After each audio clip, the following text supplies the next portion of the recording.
Mbere yuko ngira ikindi kintu cyari cyose mbabwira, reka manze mbabwire kuri iyi wireless microphone ndi bubahe muri no video ku buntu, ariko hari ikiri bukurikizwe kugira ngo urabona ko ikiri shyashya imeze neza cyane. Ibintu byose birakora, biragusaba kuza kureba ino video yose n'utu microphone twayo tubiri ukayicomeka kuri telefone ya Phantom. Hanyuma kugira ngo uyibone biraza kugusaba gukora subscribe, icyo ni cya mbere. Icya kabiri ukabanza ugatera comment y'icyo wakuye muri no video. Icya gatatu ukaza kumbwira code ndi bube navugiye muri no video. Biragusaba kureba video yose ukayirangiza. Ndagenda navuga code imwe imwe irabigizwe n'imibare 5. Ndagenda navuga code imwe imwe muri no video kugera imibare 5 yose yuzuye. Hanyuma uzayitsindira azayibona muri video ikurikira ubwo tuzamutangaza. Agomba kuba ari umuntu wa mbere wakoze comment agashyiramo ibyo bintu byose akabyuzuza neza cyane. Hanyuma dukomeje, business eshanu uzakora za online kandi zitazagusaba igishoro, atari bya byo kuvuga ngo banza ngushyireho ngo amadolari aya, ngo banza ngushyireho amafaranga na gutyo ngo azagenda kungukira rimwe na rimwe bakanayakwiba ukayabura.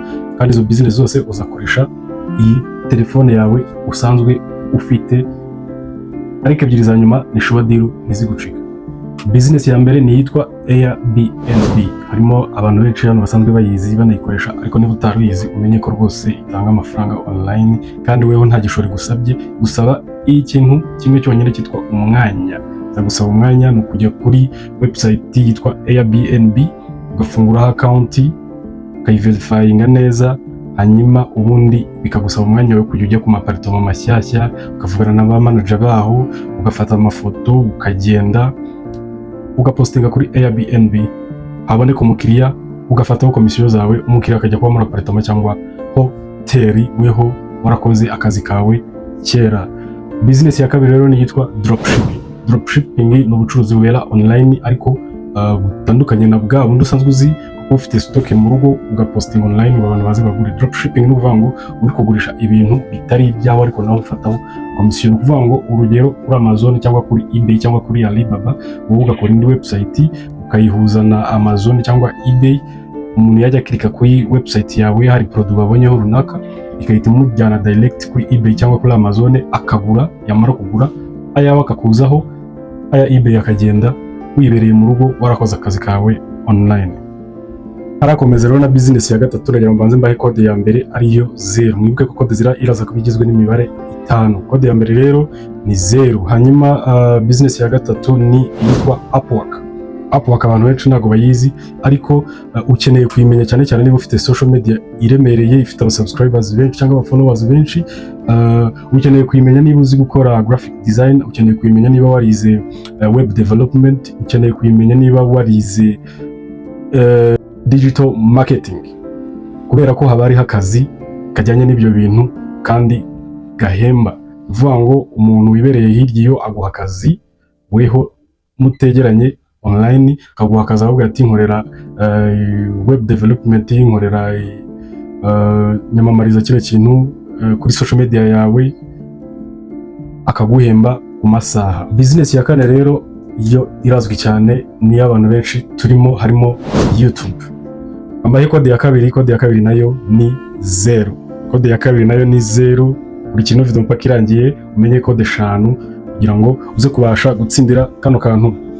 YouTube rero yo nayo nta mafaranga gusaba, nta gishoro na kimwe gusaba. Igishoro ishobora kugusaba ni gukoresha tumwe na tumwe n'aka karimo ka wireless microphone kuko karakenerwa cyane gukoresha gufata ama audio, ukaba wakenera tripod.